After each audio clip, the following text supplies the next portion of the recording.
나의 어머니를 위한 6개의 은유. 어머니와 책. 나의 서재에는 수천 수만 권의 책이 꽂혀 있다. 그러나 언제나 나에게 있어 진짜 책은 딱 한 권이다. 이 한 권의 책, 원형의 책, 영원히 다 읽지 못하는 책, 그것이 나의 어머니다. 그것은 비유로서의 책이 아니다. 실제로 활자가 찍히고 손에 들어 펴볼 수도 있고 읽고 나면 책꽂이에 꽂아 둘 수도 있는 그런 책이다. 나는 글자를 알기도 전에 책을 먼저 알았다. 어머니는 내가 잠들기 전 늘 머리맡에서 책을 읽고 계셨고 어느 책들은 소리내어 읽어주시기도 했다. 특히 감기에 걸려 신열이 높아지는 그런 시간에 어머니는 소설책을 읽어주신다. 나는 아련한 한약 냄새 속에서 암굴왕, 무쇠탈, 흑두건, 그리고 이름조차 기억할 수 없는 이야기들을 들었다. 겨울에는 지붕 위를 지나가는 밤바람 소리를 들으며 여름에는 장맛비 소리를 들으며 나는 어머니의 하얀 손과 하얀 책의 세계를 방문한다. 어머니와 책의 세계는 꼭 의사가 주사를 놓고 버리고 간 상자와 같은 것이었다. 주사바늘은 늘 나를 두렵게 했지만 그 주사약의 앰플을 담았던 상자 속의 반짝이는 은지나 흰 종이솜은 포근하고 아름다웠다. 39도의 높은 신열 속으로 용해에 들어가는 신비한 표문자들을 나는 지금도 기억하고 있다. 그리고 상상력의 깊은 동굴 속에서 울려오는 신비한 모음의 울림소리를 듣는다.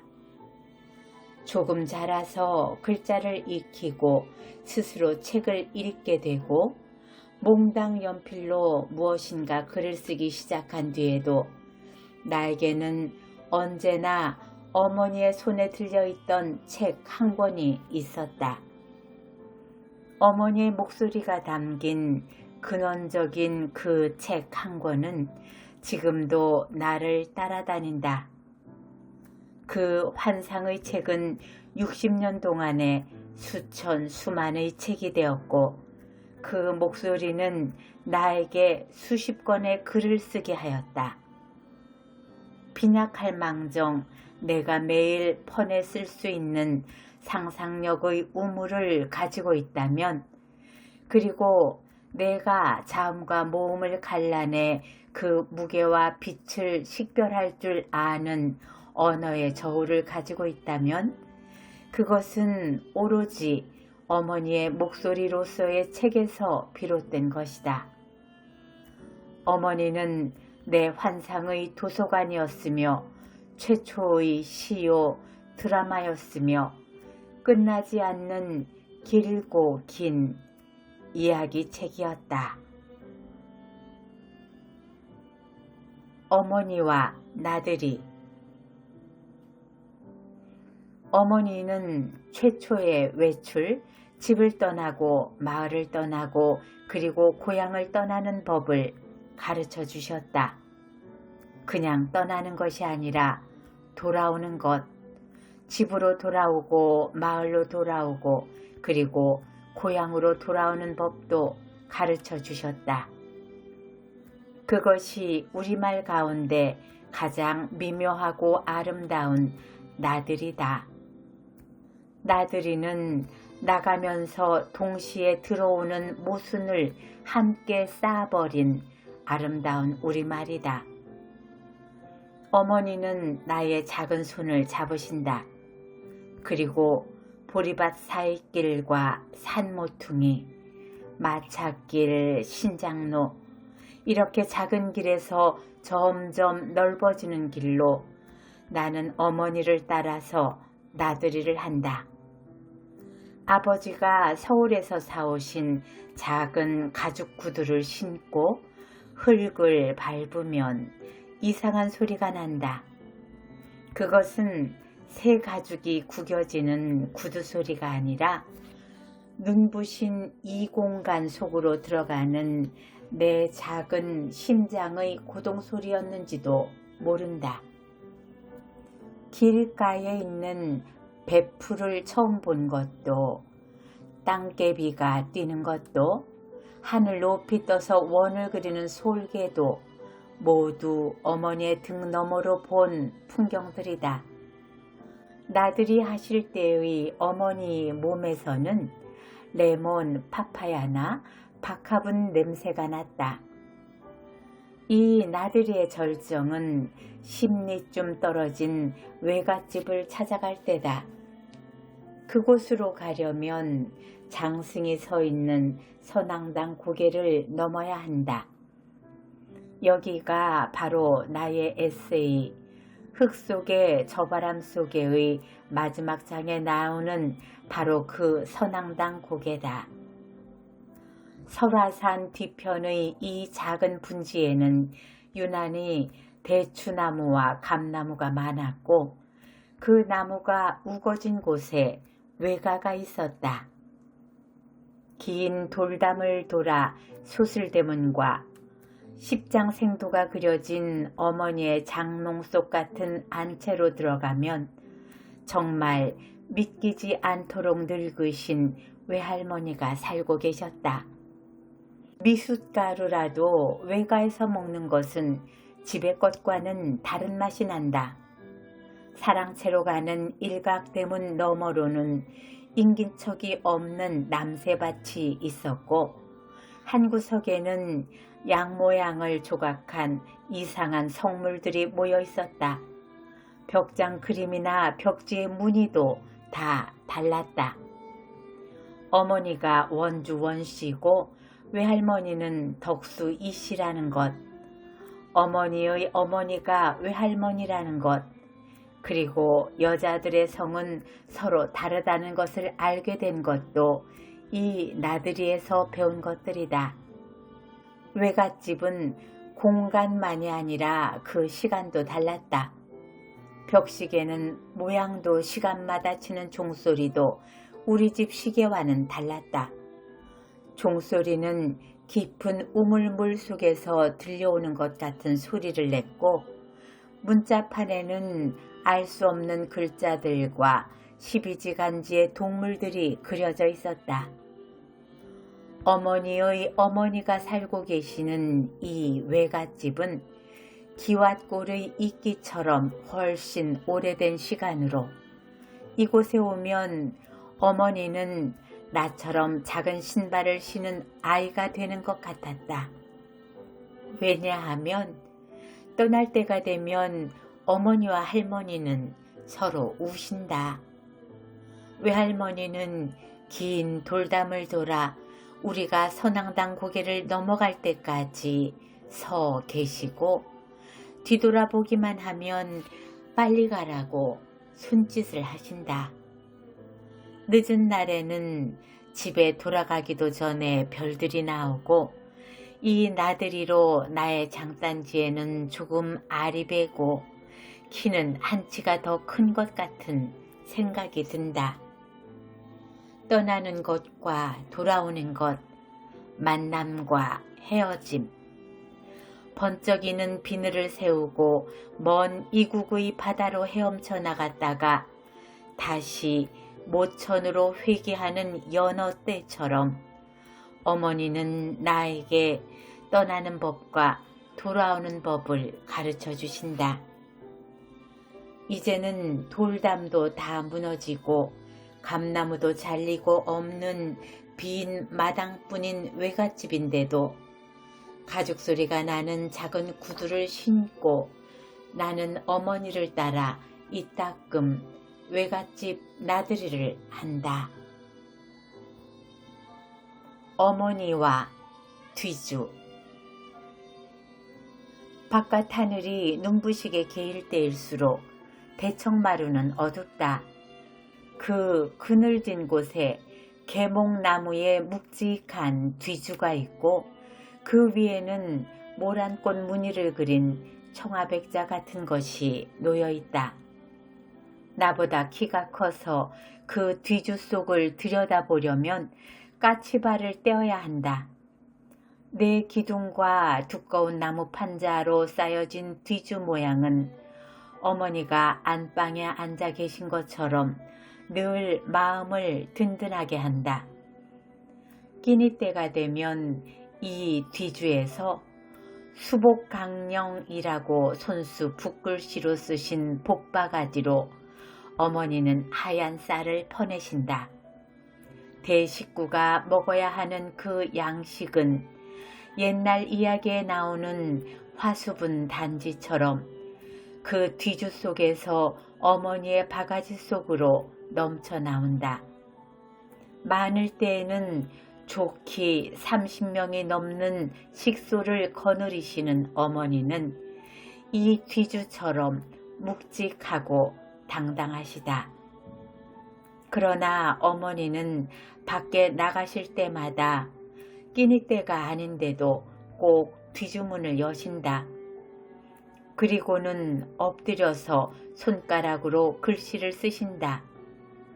왜 그러는지를 몰라 하루는 어머니께 여쭤보았다. 어머니가 말씀하셨다. 쌀 위에 글씨를 써놓으면 남들이 양식을 퍼내갈 수가 없게 된단다. 글씨 자국이 지워질 테니 말이다. 양식이 아쉬운 사람이 있으면 그냥 도와주어야지 훔쳐가게 해서는 안 되는 거야. 양식이 아까워서가 아니란다.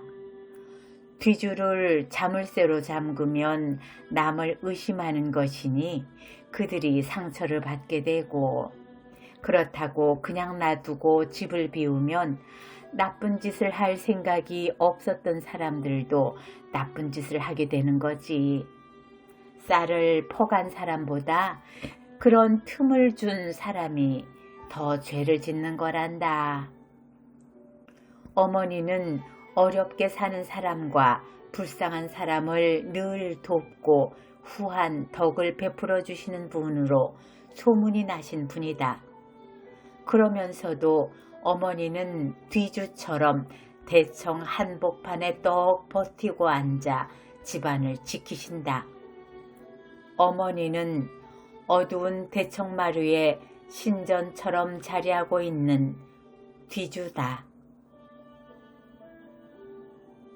어머니와 금괴랍. 나는 막내였다. 늦게까지 어머니의 품에서 떠나려 하지 않았기 때문에 저제 금괴랍을 바르셨다고 한다. 금괴랍은 하룻거리에 먹는 키니네다. 그 맛이 얼마나 쓴 것인지 나는 잘 안다.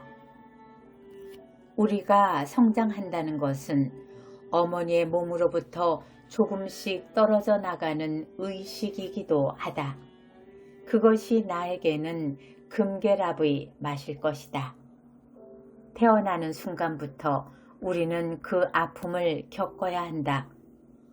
모태로부터 태어나는 순간 어머니와 연결된 그 탯줄을 끊어주지 않으면 안 된다. 어머니의 가슴에서 떨어져야 하는 이유도 마찬가지다. 어머니는 자식을 위해서 금괴랍의 맛을 맛보게 한다. 어머니의 위대한 사랑은 이런 고통을 자진해서 받아들인다는 데 있다. 2살 터울인 윗형과 나는 많이 싸웠다. 어머니는 어느 날 우리가 몹시 싸우는 것을 보고 끝내 회초리를 드셨다. 처음으로 호된 매를 맞게 된 것이다. 우리 형제는 묵묵히 그 자리에 서서 매를 맞고 있었다. 그러자 어머니는 때리다 말고 이렇게 소리치셨다. 이 바보들아, 너희들은 남의 애들처럼 그래 도망칠 줄도 모르니? 이 말에 용기를 얻어 바깥으로 도망치고 말았다. 어머니는 우리를 매질하면서도 마음이 아프셨던 것이다. 도망치기를 속으로 원하셨던 것이다. 내가 금계랍의 쓴맛을 빨고 있을 때 어머니는 그보다 몇 배나 더 쓴맛을 맛보고 계셨던 것이다. 어머니의 금계랍 맛은 어떤 꿀보다도 달다. 어머니와 귤. 수술을 받기 위해서 어머니는 서울로 가셨다. 이른바 대동아 전쟁이 한창 고비였던 때라 마취제도 변변이 없는 가운데 수술을 받으셨다고 한다. 그런 경황에서도 어머니는 나에게 예쁜 필통과 귤을 보내주셨다. 필통은 입원 전에 손수 사신 것이지만 귤은 병문안 온 손님들이 어렵게 구해서 가져온 것이라고 했다. 어머니는 귀한 것이라고 머리맡에 놓고 보시다가 끝내 잡숫지를 않으시고 나에게 보내주신 것이다. 그 노란 귤과 거의 함께 어머니는 하얀 상자 속의 유골로 돌아오셨다. 물론 그 귤은 어머니도 나도 누구도 먹을 수 없는 열매였다. 그것은 먹는 열매가 아니다. 그것은 사랑의 태양이었고 그리움의 달이었다. 그 향기로운 몇 알의 귤은 어머니와 함께 묻혀졌다. 서울로 떠나시던 마지막 날 어머니는 나보고 다리를 주물러 달라고 하셨다. 11살이었으니까 이젠 어머니의 다리를 주무를 수 있을 만큼 그렇게 성장한 것이다. 정말 다리가 아프셔서 그러셨는지 혹은 막내라고 늘 걸려 하셨는데 그만큼 잘한 것을 확인하고 싶으셔서 그러셨는지 혹은 내 손을 가까이 느끼시며 마지막 작별을 하려고 하신 것인지 확실하지 않지만 다리를 주물러 달라고 하셨다. 왜 그랬던가? 나는 숙제를 해야 한다고 꾀를 부리고는 제대로 다리를 주물러 드리지 않았다. 어머니는 내 얼굴을 물끄러미 쳐다보셨다. 나는 어머니의 신병이 무엇인지 잘 몰랐던 것이다.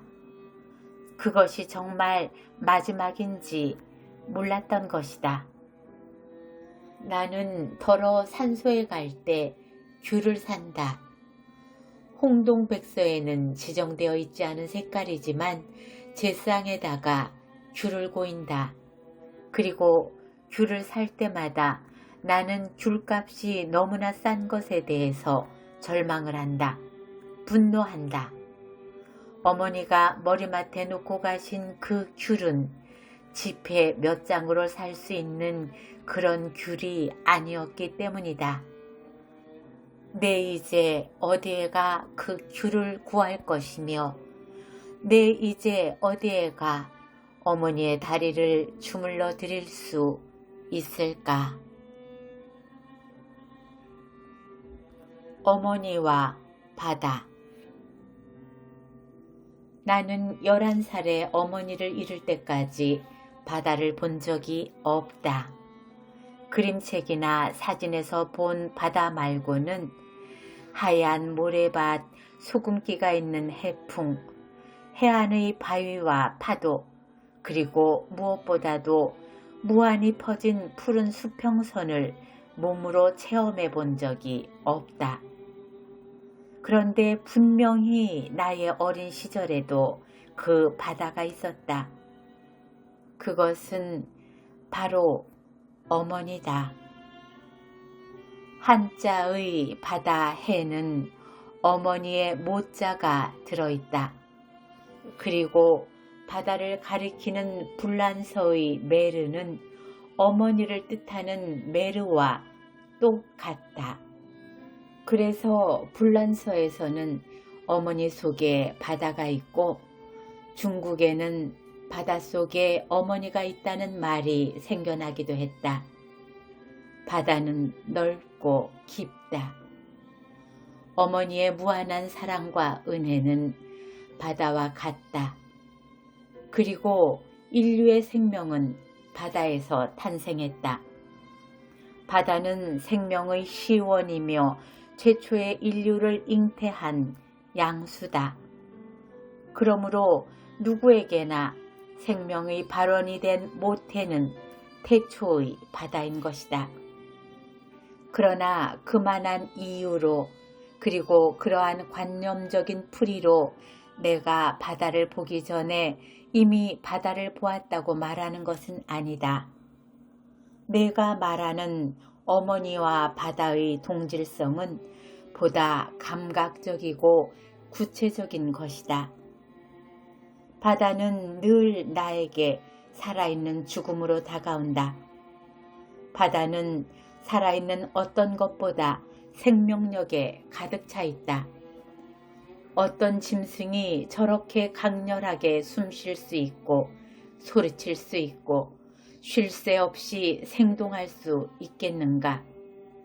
어떤 풀, 어떤 나무가 저렇게 늘 푸른 빛으로 번지고 뻗쳐서 이 지상을 덮을 수 있을 것인가? 그러나 바다의 생명체는 가상현실일 뿐 실제로 살아있는 것은 아니다. 바다의 표면은 끝없이 변화하지만 결코 살아있는 꽃처럼 꺾을 수는 없다. 파도는 말보다 힘차게 뛰지만 그리고 그 부력으로 우리를 잔등에 태울 수도 있지만 그 푸른 말갈기를 손으로 잡을 수는 없다. 슬프게도 바다에는 육체가 없기 때문이다. 그래서 영원하면서도 공허한 그 바다는 육체가 아니라 영혼이라고 불러야 옳을 것이다. 살아있는 것 같으면서도 죽어있는 것, 꽉 차 있으면서 텅 비어있는 것, 이것이 바다의 역설이다. 돌아가신 어머니, 그러나 늘 내 눈앞에서 생생하게 살아 움직이시는 어머니, 살아있는 어떤 사람보다도 가깝게 계신 어머니, 기쁠 때 제일 먼저 달려가 자랑하는 어머니, 슬플 때, 고통스러울 때 아직도 응석을 부릴 수 있는 어머니, 그러나 언제나 발을 딛고 서 있는 이 딱딱한 흙의 저편 밖에서만 존재하고 있는 어머니, 이 현존하는 거대한 부재, 그 바다가 바로 나에게 있어서의 어머니인 것이다. 나는 오늘도 이 갈증의 바다 앞에 서 있다.